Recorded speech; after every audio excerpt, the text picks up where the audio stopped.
Good day, everyone. Thank you so much for joining us today for the first of a three-part lecture series on the history of the Israeli economy. My name is Amy Kaufman, Associate Director of Business Development at Israel Investment Advisors. And I am joined today by Brian Friedman, President, Co-founder, Principal, and Portfolio Manager at Israel Investment Advisors. We are speaking to you today from our respective homes in Denver, Colorado, and like many of you are under order to shelter at home. We know this is a challenging time for many, and we wish you and your families our most sincere blessings for health and financial stability in these difficult times. Before I continue, I just wanted to let you know you will be able to send us questions, and we will have the last few minutes of today to answer them. You can also send us comments on our chat. Those we will see after the webinar ends today. For those planning on joining us for all three sessions, you're in for a treat. Brian's extensive experience and passion for Israel, and in particular the Israeli economy, goes back decades. And through our collaboration with the Friends of the Israel Antiquities Authority and Daniel Master, Professor of Archaeology at Wheaton College and Director of the Levy expedition to Ashkelon and Tel Shimron excavations, you will be able to understand how Israel became the modern country it is today. Brian will examine the past century of history and growth. And then Daniel will build on this topic by taking us back in time to when our ancestors built ancient Israel and how that time had such a long-lasting impact in the future of the Jewish people and their quest for statehood. Our audience today is made of a mixed group of individuals, some of whom are familiar with us, Israel Investment Advisors, and some who are not yet. Allow me to take a brief moment to describe who we are and what we do. Israel Investment Advisors is a Denver, Colorado-based subsidiary of GHP Investment Advisors, one of Colorado's largest wealth managers. Since its inception in 2010, IIA has been the premier vehicle for US accredited individual investors, foundations, and endowments to invest in the Israeli stock market. We provide a vehicle for those individuals and organizations with pro-Israel values to align their investment with Israel and participate in the long-term growth of the Israeli economy. With that, I would like to hand it over to Brian.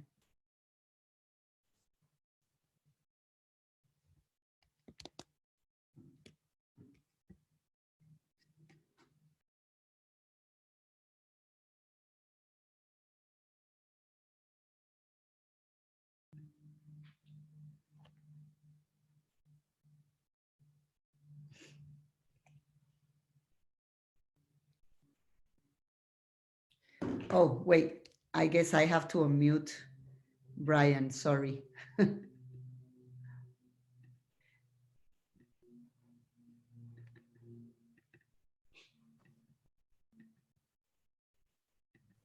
There.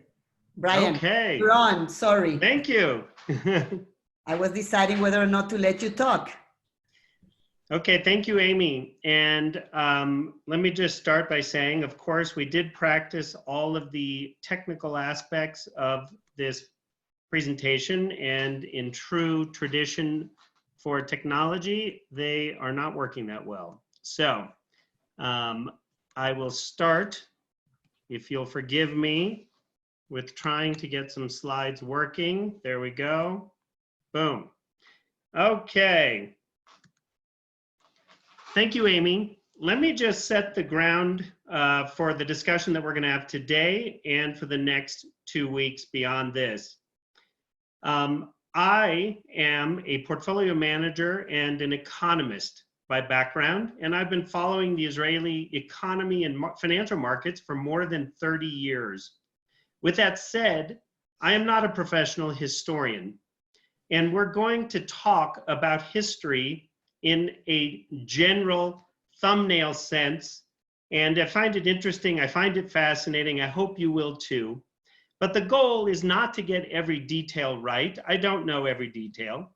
The goal is to provide long-term context for where Israel is today, how Israel got to be where it is today, and what the past tells us about its trajectory for the future.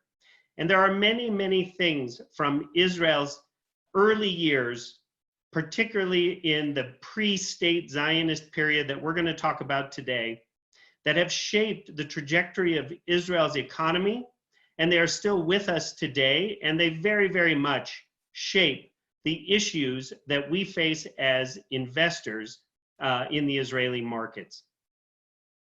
So today, we're going to cover the first 100 years in about 45 minutes, from the early 1880s to the mid 1980s. And then next week, we're going to bring that story from the 1980s up until the present time. And on our third week, as Amy indicated, we're going to invite Daniel Master to compare and contrast the ancient Israeli economy with modern Israel. And you'll be surprised at how many takeaways you will be able to find for what goes on today. I'm going to begin, as you might imagine, with a movie. We're going to begin at the end of today's story, and then we're going to have flashbacks all the way back to the beginning. Let's start in 1984. Why 1984? Well, that was the first time I visited Israel on a teen tour in the summer of 1984. If you can see this chart in front of you, 1984 is the absolute peak, the absolute apex of the inflation rate in Israel. In 1984, when I arrived for that teen tour, the inflation rate was already accelerating past 400% and would be peaking at about 500% by the time that we left Israel in August. You might imagine, for an impressionable 17-year-old, what an experience it might have been to see prices change on a daily basis, sometimes multiple times a day, seeing the shekel exchange rate, the currency exchange rate, plummet every single day. It was both an amazing experience, and it's one that stayed with me for the rest of my life. A few years later, I went back to study at the University of Tel Aviv for a year. By the time I got back to Israel in 1987, the inflation rate had been brought down from 500% to single digits. There was a brand new currency that they called the new Israel shekel, which is still the currency in Israel today. And a new sense of stability and optimism had taken hold of the country in just that 3-year period of time.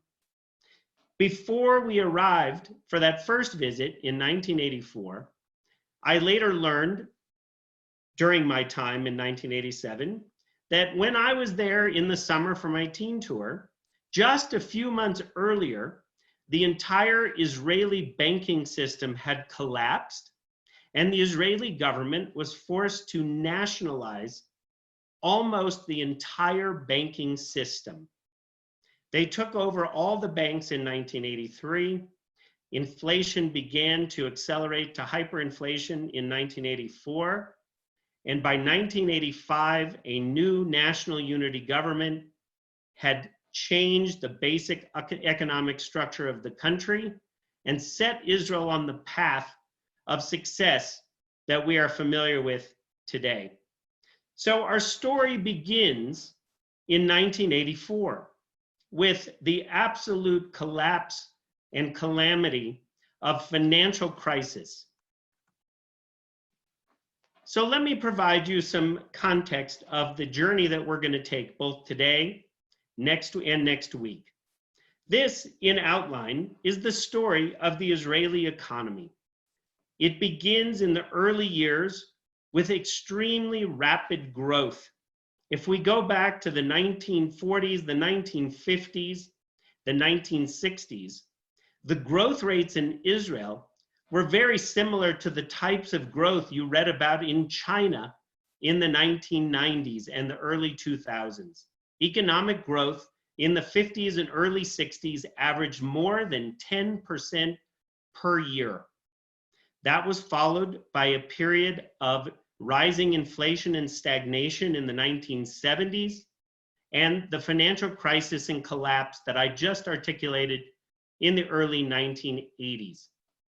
That crisis, ironically with hindsight, laid the foundation stone for a new type of economic structure that we are still in the middle of today, of a more market-oriented, a more capitalistic Israel, and away from Israel's foundation as a socialist country in the early decades. One note, I'm going to use words like socialist and capitalist. I'm going to qualify those words in the coming moments because they don't really fit what Israel was, nor do they fit what Israel is today.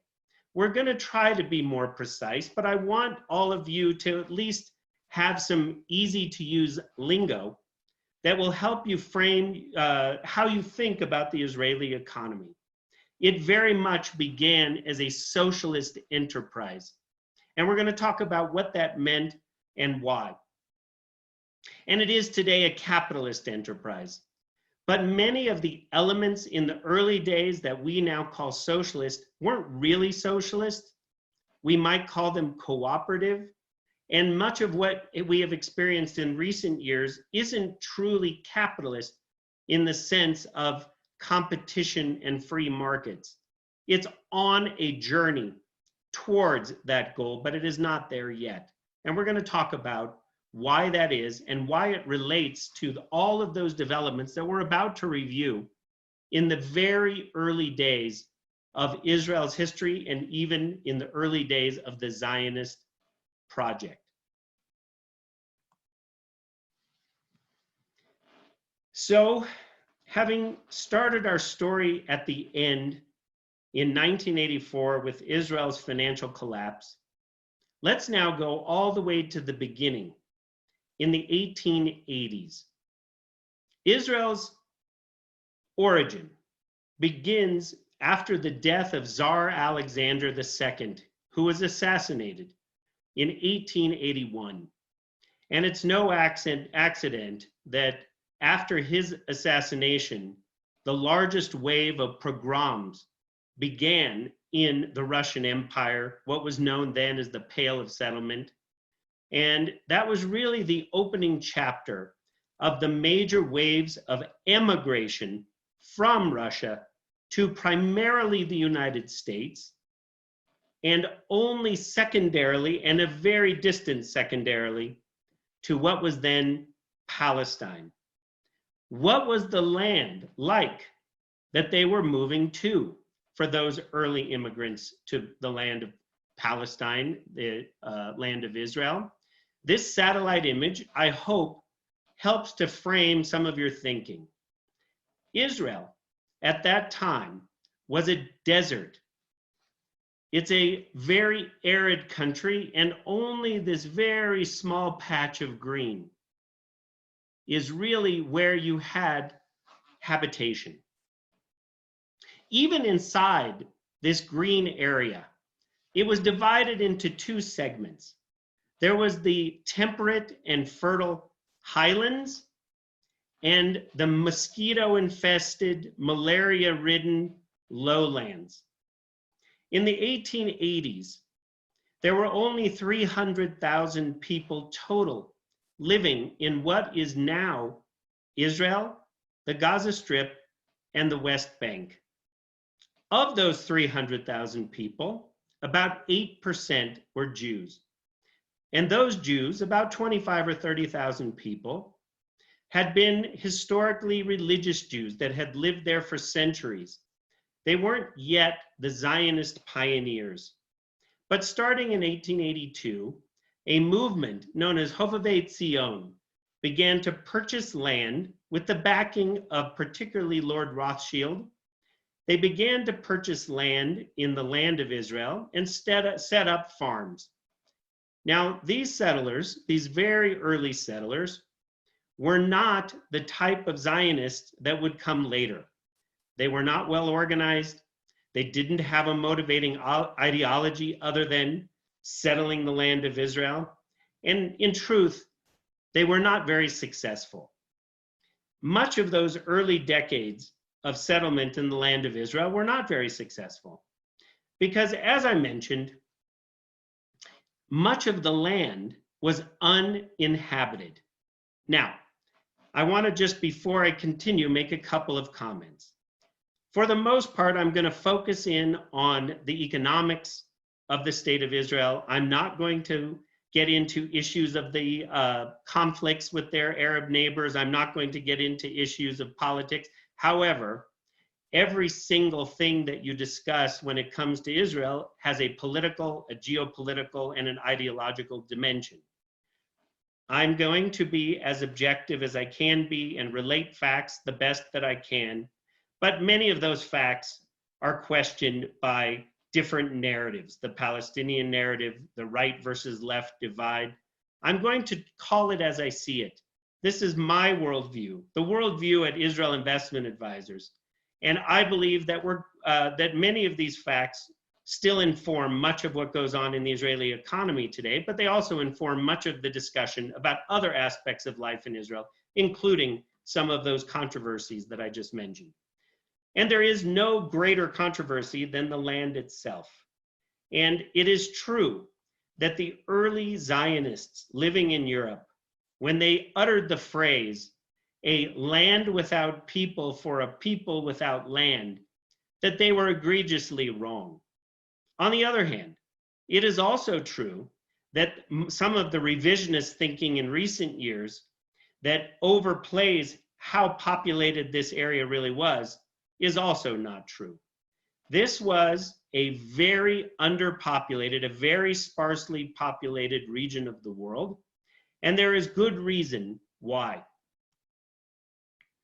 One note on some of the slides you see before you, we may be going back and forth, so we've created a little bit of a navigation tool here. So forgive me for if it gets a little confusing, but I'm going to be discussing a little bit of the issues of the early Israel, and we may want to come back to this and flip back and forth. Many people do not realize that when the first settlers began to purchase land in the late 19th century, and we're going to talk about what that means in a minute, what was the land that they bought? Well, who were the people living in what was then known as Palestine? They were, for the most part, Arab peasants. The Arab term for peasant is felahim. And the felahim basically worked land that was either owned by absentee landlords, usually Turkish or Arab wealthy landowners, mostly living in larger cities like Damascus or Beirut, although some lived in Haifa or maybe Jerusalem. Or there were peasants, felahim, that tilled land that they owned under customary law that the Ottoman Empire had changed in the preceding decades. But for the most part, they farmed in a subsistence way for themselves to pay their landlords and to pay taxes.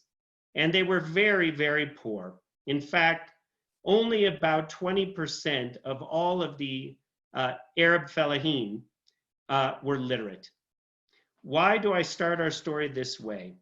Because these people, for the most part, lived in the highlands, what is now predominantly the West Bank, some of the Galilee. And when the original Jewish purchasers of land wanted to buy the land, primarily from those wealthy landowners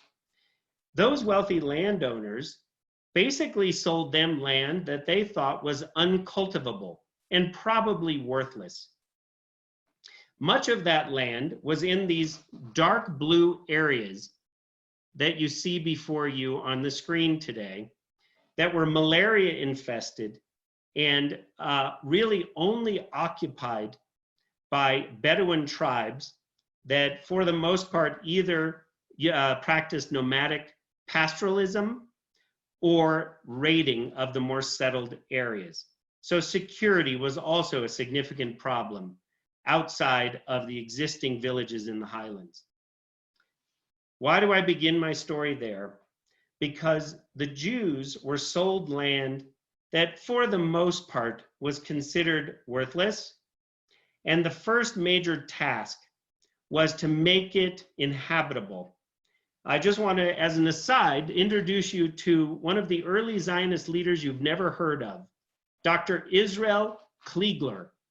He actually came from the United States and he made Aliyah. He immigrated to Israel in 1920, and perhaps more than any individual was responsible for the eradication of malaria-borne mosquitoes in the early 1920s. Without the control of malaria in the 1920s, and without bringing to bear many of the more modern agricultural techniques that the settlers brought with them, much of the land that they purchased in those early years would have been uninhabitable. And I find it striking that when you look at where Jews ended up settling in those early years, and you compare it to what became known as the partition plan, they match up almost exactly with the malaria regions, the uninhabitable regions of what was then Palestine. So if you visualize that map, the satellite map that I showed you, and first you realize that the overwhelming majority of the territory of this area is a desert. And then even in the regions that are not desert, about half of those were also uninhabitable. Up until the 1920s, you begin to see how it was that the Jewish settlers were able to purchase land, begin to set up their settlements, and the current population distribution that we still live with today. Okay. These are just images to give you a sense of what it was like in the very early days. When they talk about draining the swamps, that type of thing, it really was true. And before they even drained the swamps, these were largely uninhabited areas. For example, the image you see on your screen right now is Afula. Afula is now a city of about 60,000 people in the Jezreel Valley, and for the most part was an empty expanse, uncultivated, up until Jewish settlement began in the 1920s. Even Jerusalem, in the outskirts of the old city, there was very limited settlement of any type outside the city walls. So let us put this all into context. Jews immigrated to the land of Israel in waves. In the early years, those waves, or aliyot, were driven by events primarily in Europe. And as you can see, the first aliyah, which is the one that I had just mentioned in the late 19th century, about 25,000 people moved to Israel. And by the way, in all of these early aliyot, about 30 or 40% of the people who arrived eventually left. And I want to compare that to what happened with immigration to the United States. From the late 1880s until the early 1920s, almost 2 million Jews left the Russian Empire and moved to the United States. A very tiny fraction of all of the Jews leaving the Pale of Settlement and the Russian Empire, a very tiny fraction made their way to what was then Palestine. and for good reason. One of the things that I just mentioned is the I can't even pronounce that word, how inhospitable that land was. It was not a profitable adventure to go and try and settle in Palestine. It required a national ideology and a national way of thinking. As you all probably know, in the late 19th century, along came Theodor Herzl. I'm not going to go into every aspect of the ideological debates regarding Zionism. That's a wonderful and interesting topic. But what we're going to really focus in on, or the political aspects, what we're going to focus in on are the institutional and economic implications of those early years. Theodor Herzl wrote two very famous books at the time. And the most famous, of course, was called The Jewish State, which he wrote in 1896. This book provided the intellectual impetus for Jews to start thinking about maybe they should create their own country. And in 1897, he organized the first Zionist Congress. The Zionist Congress met from that point forward every year under the leadership of Theodor Herzl until his death. What did they do? They began to establish a framework, an institutional framework, to turn what seemed like a fantasy into a reality.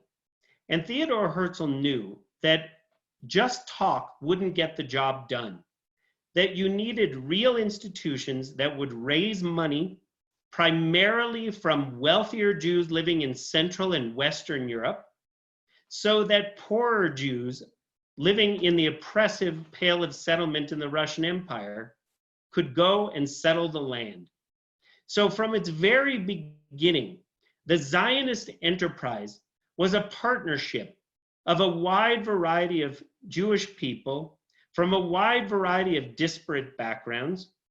And the people that actually went to settle the land in the first Aliyah, the second Aliyah, and the third Aliyah, they did not go there with their own resources.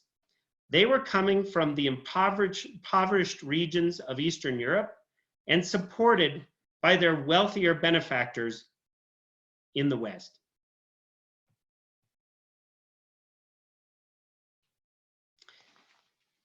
The Zionist Congress created the Zionist organization and in short order set up some very important institutions, almost all of which still are with us today and play a very important role in the current functioning of the Israeli economy.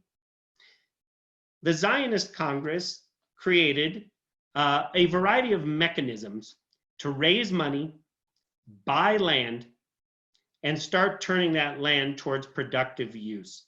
Of course, they created the Jewish National Fund, Keren Kayemet Yesod, and they created what was then known as the Palestine Land Development Corporation.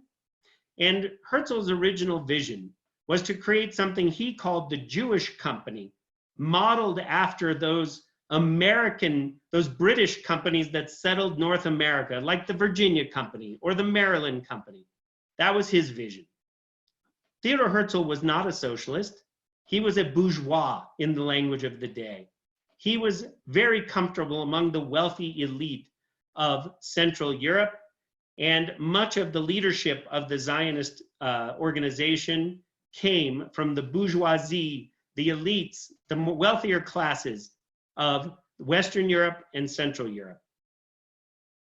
And they organized these institutions to raise funds and go start purchasing land.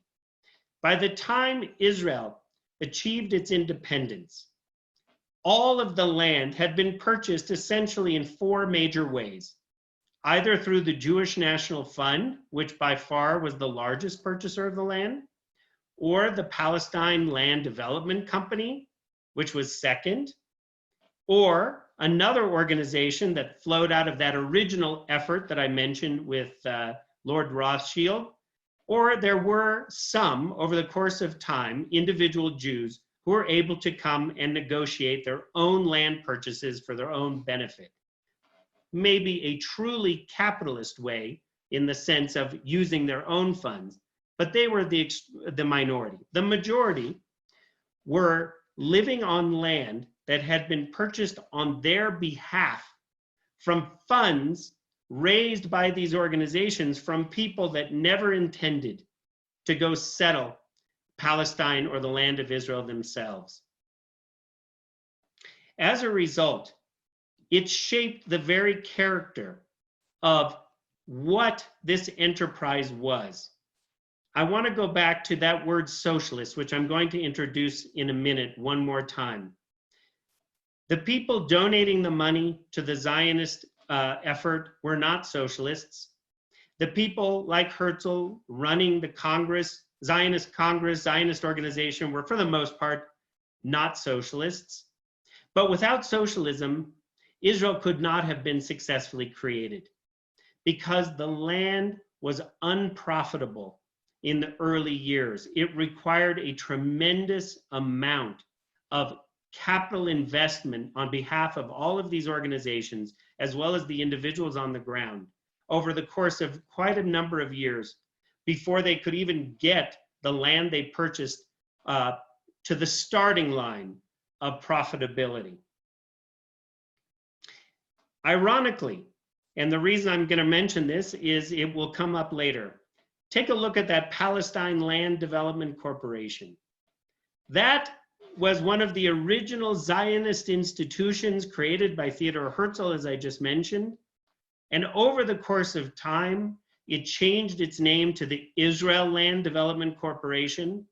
And just so you know, it is still in existence today, and it is publicly traded on the Tel Aviv Stock Exchange under the ticker ILDC.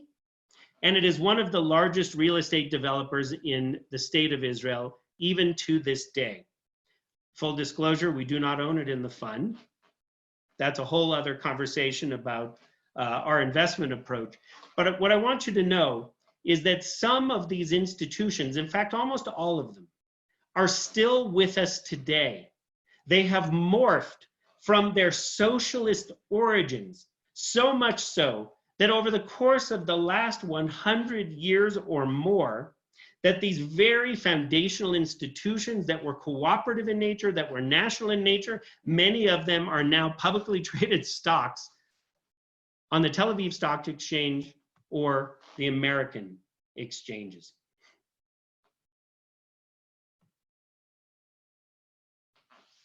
Okay, as I mentioned, immigration came in waves. And population growth is really the essence of our story. It's still the essence of our story, but most particularly in the early years, it was the essence of the story.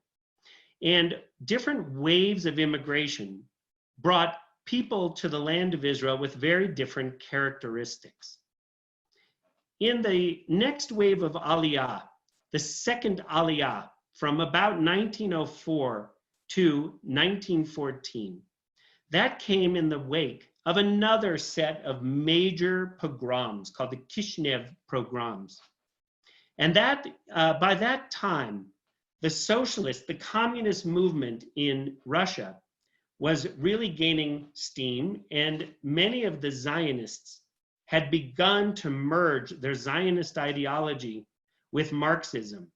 And in the second Aliyah and the third Aliyah, that though the majority of the people coming in those aliyot were coming from the youth movements that were socialist in orientation, that's where the leaders of the state of Israel, like David Ben-Gurion, come from. He's a product of the second Aliyah.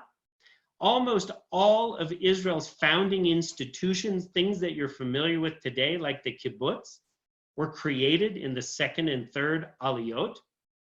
And even though there were only about 75,000 immigrants in the second and third Aliyah, they shaped the very structure of Israel, of everything in Israel. All the institutions, all of the economics really were laid, the cornerstone was laid during the second and third Aliyot. Okay, what were these foundation stones?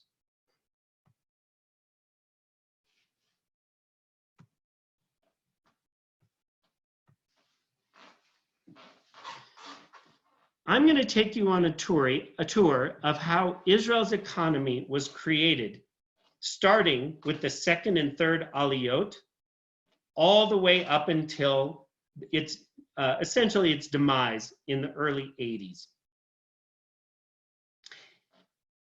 What I want you to take away from this is, what is it that shaped Israel in terms of its approach to business and its approach to how to manage an economy?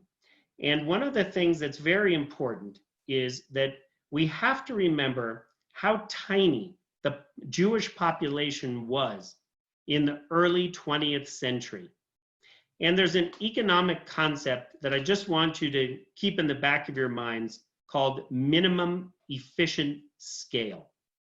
Almost every economic activity that the Jews established in the early years of the first, second, and third aliyot were well below that minimum threshold to achieve efficiency. So even though we use words like socialist, it's very important to remember that you are dealing with a wide variety of economic institutions that were quite small.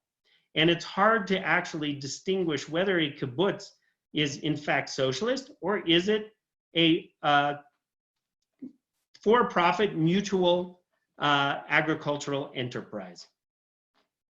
The other thing you have to remember is that the leadership of the Zionist movement, they were socialist in orientation, but in fact they always made up a minority of the population.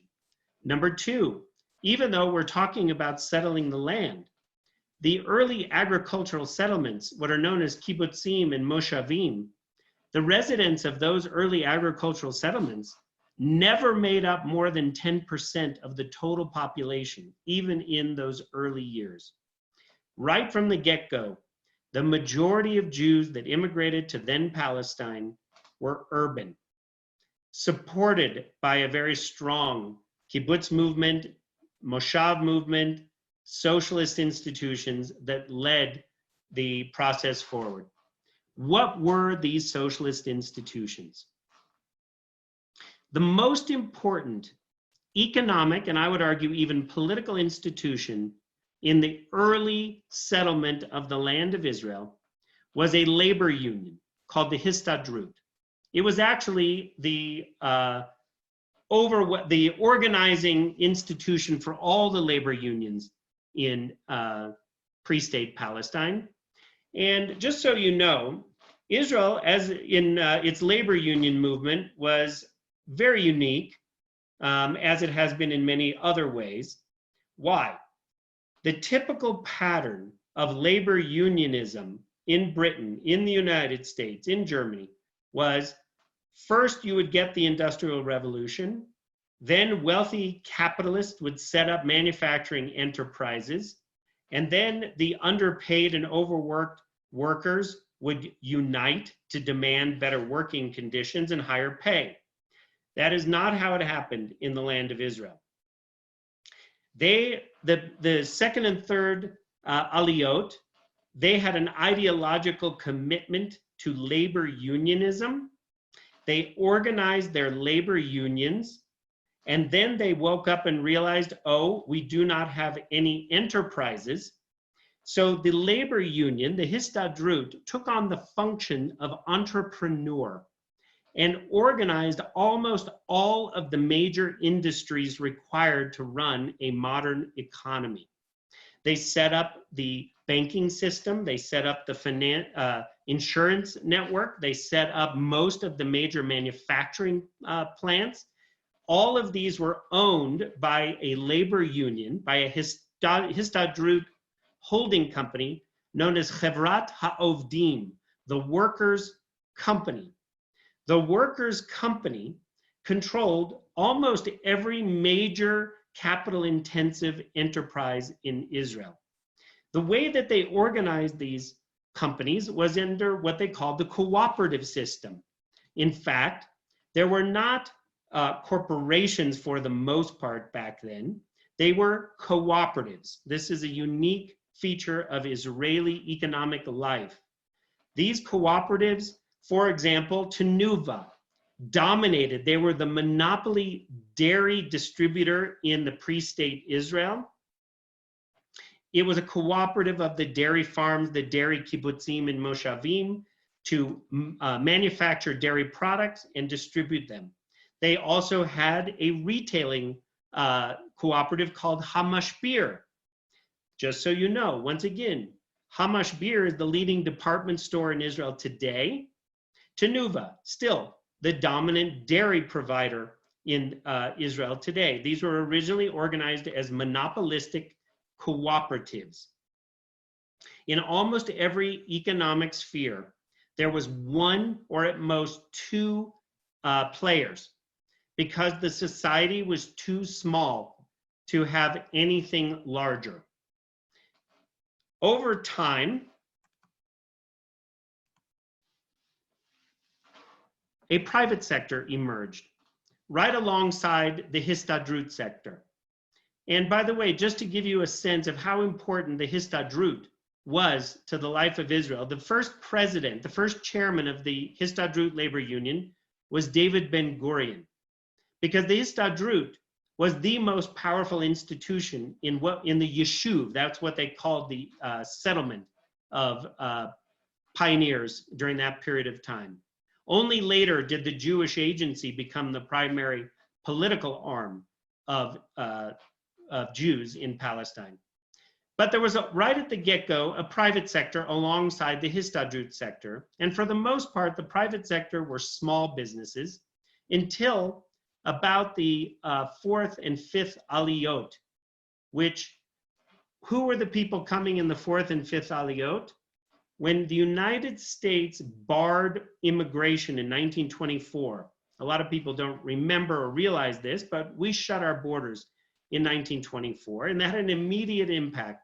Many of those people who would have otherwise come to the United States, who are not ideological Zionists, who are not ideological socialists, instead moved to Palestine. And then in the fifth aliyah, a similar phenomenon. This is now after the Nazis took power in Germany. Many of the people fleeing Nazism were not ideological Zionists, nor were they socialists. In fact, the fourth and fifth aliyot, many of these people did have capital, they had know-how, they were doctors, they were lawyers, they were small business people, and they reestablished their enterprises in the land of Israel. That was really the birth in the fourth and fifth aliyot of the private sector alongside the Histadrut sector, which had been established in the 1920s. Because of the small size of the population at that time, once again, everything that was happening in the economic life of the Yeshuv was dominated by one or at best two companies.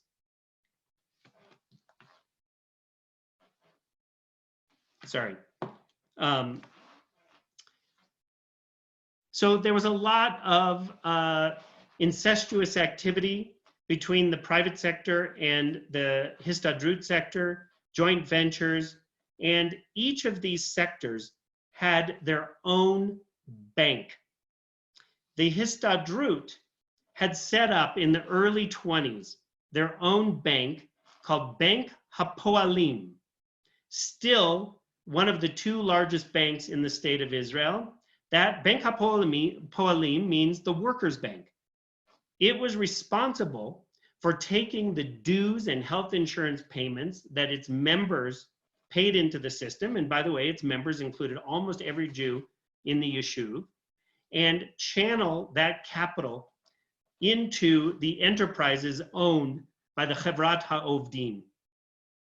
Similarly, if I go back to those early years when Theodor Herzl and the Zionist organization set up institutions to purchase land, well, they realized at that time they also needed to set up a bank so that they could deposit all of that capital into that bank and then channel those funds into productive uses to develop the land.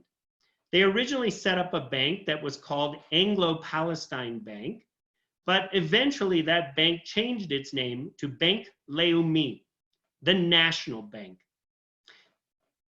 The Histadrut had Bank HaPoalim to handle all of its financial activities. The Zionists outside of Israel had Bank Leumi, and the private sector, which was largely cut out of those two institutions, established their own bank, which was set up by Leon Rekanati and his partners, and became the third largest bank in Israel.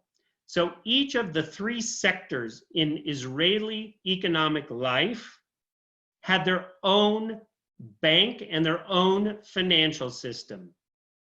And by the time we get to independence in 1948, now you have the state of Israel's government, which is now controlled by those very same socialists which had previously established the Histadrut.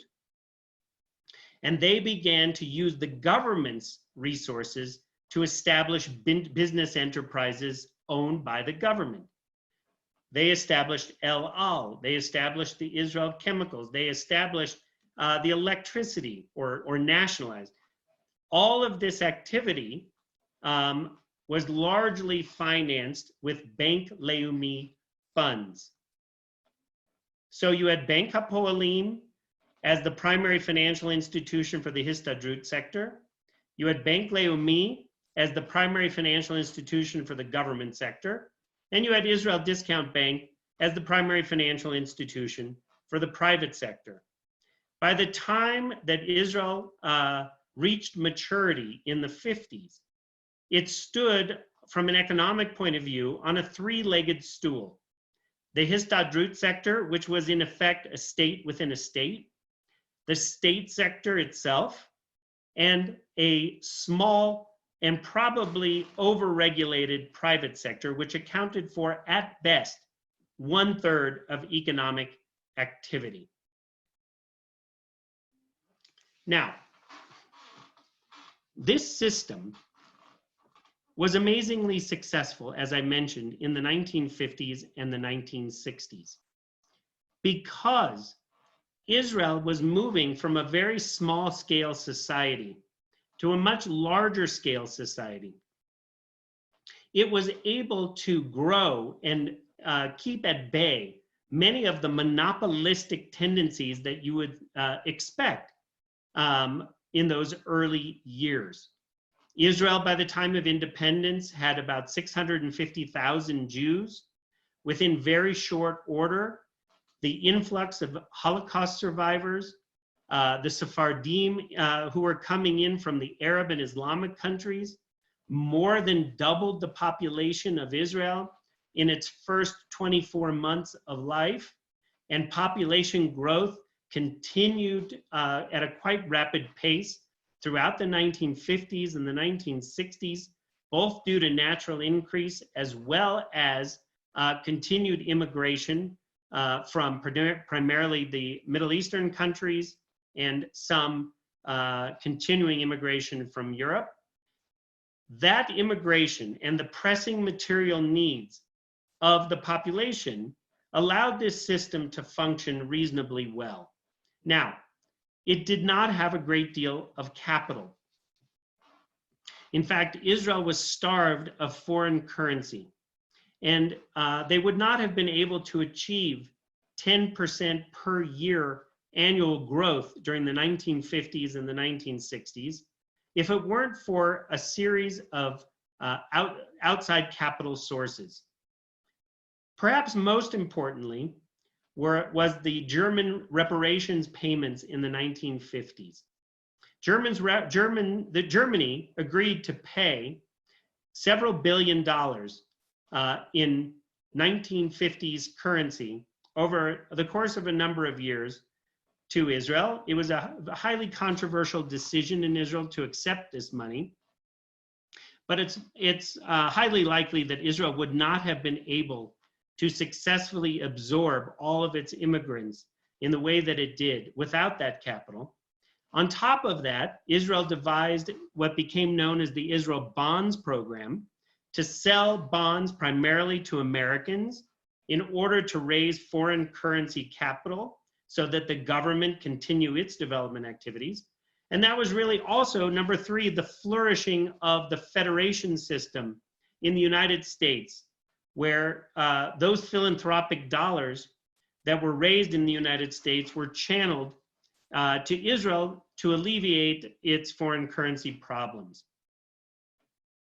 Because much of the early capital that came in both to the Yeshuv and the early decades of the state of Israel was coming through foreign philanthropic means, it created an economic structure that economists of the time used to call the Schnorrer economy. There was constantly shortages of currency, shortages of capital, and all of the institutions that you see before us developed essentially a rob Peter to pay Paul approach to economic activity. It was not quite as well organized as I have on this chart before you, but essentially there was a lot of moving money from the Histadrut sector to the state. There was shared resources in terms of capital raised in the private sector that got channeled into state and Histadrut enterprises. And as a result, you can only imagine how inefficient this could ultimately become without a clear delineation of ownership, without a clear delineation of rates of return. And in fact, in the late 60s, as the costs of defense began to rise in the aftermath of the 1967 war, and bear with me, I'm going to, and then between 1967 and 1973, when the Yom Kippur War pushed Israel's defense spending to about 30% of GDP, on top of the mounting inefficiencies that were growing in this system that was predominantly state-oriented with the Histadrut sector, the government, it began to generate a great deal of inflation. And Israel had set up the Bank of Israel in the 50s, like our Federal Reserve system, except for unlike our Federal Reserve, they did not depoliticize. It was very much part and parcel of the political process.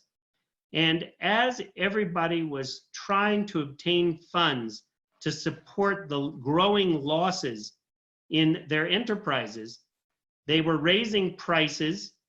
And in order to cushion the impact of these price increases on their population, the Israeli government began to print money in order to subsidize many products that were produced by the state and Histadrut sector, like food. And despite the very large defense expenditures that you see in the 1970s, they were actually not even half of the Israeli government budget.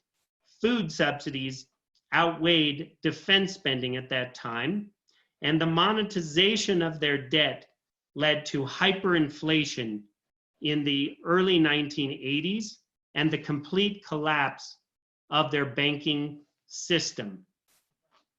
By the time Israel got to the 1980s, as I mentioned at the beginning of this presentation, the system that had been created by the early Zionist founders of a labor union that was a state within the state, combined with heavy government ownership of enterprise, such that between the Histadrut and the government, they collectively owned more than 2/3 of all businesses in the state of Israel, combined with their mounting inefficiency, rising inflation, the debt that Israel had incurred in order to support this crumbling structure, led to the collapse of this economic system, and ultimately, in the next several years, to the early days of Israel's transformation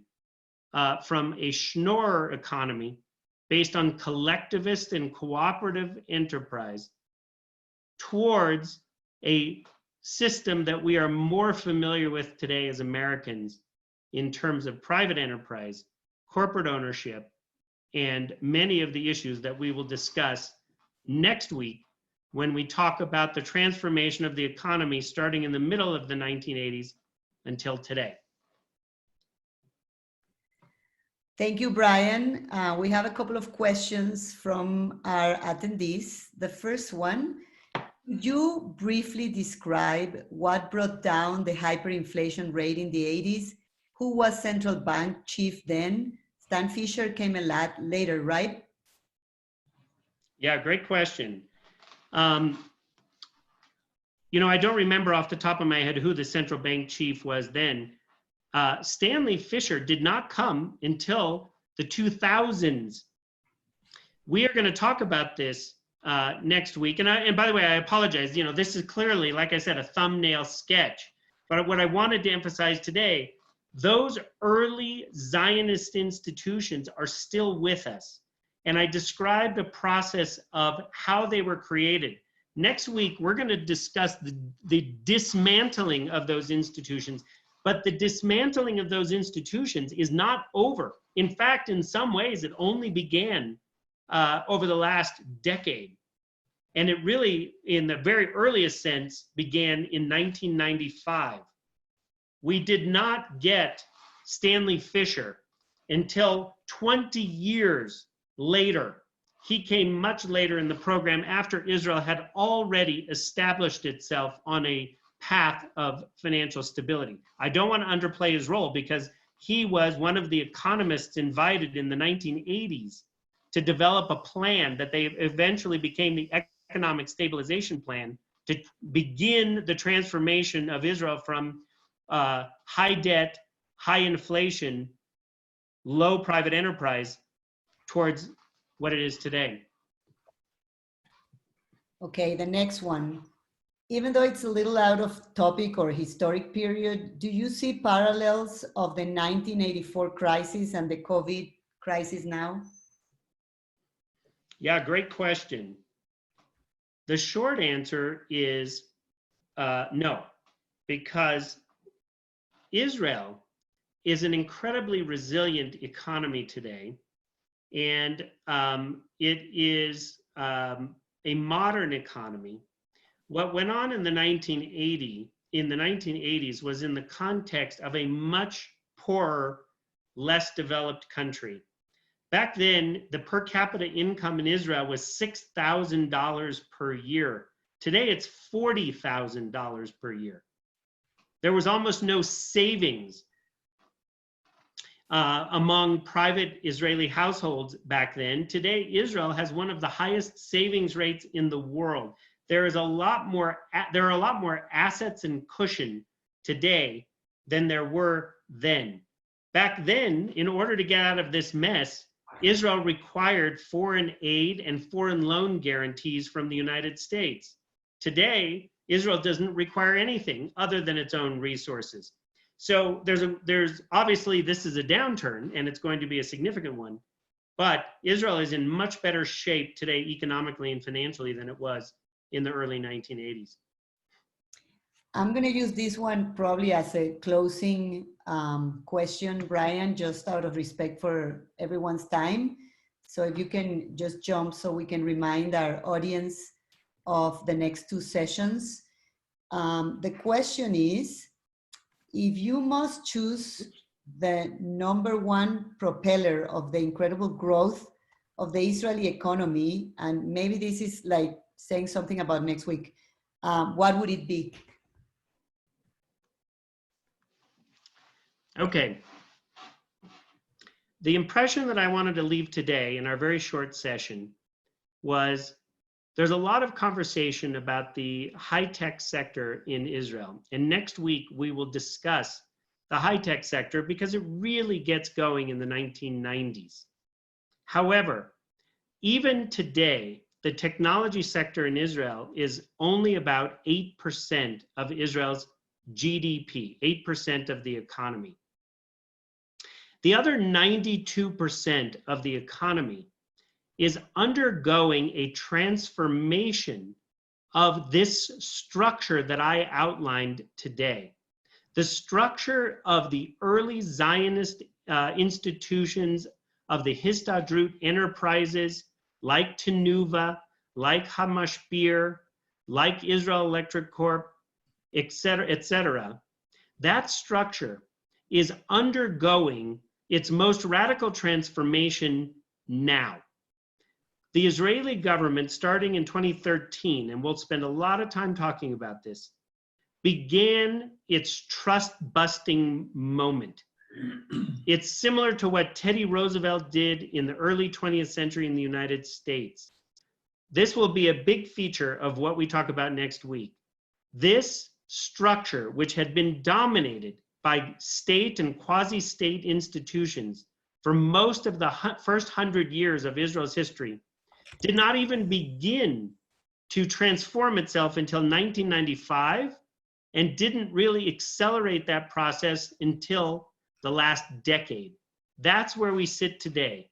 Competition, capital, the emergence of a truly free market economy.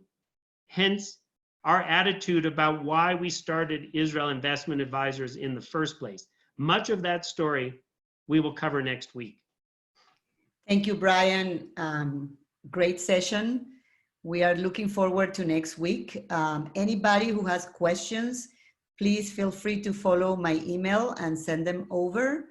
I include them as part of Brian's session next week. And anybody who has any other comments, feel free to do so. Thank you and stay safe, everybody. Thank you.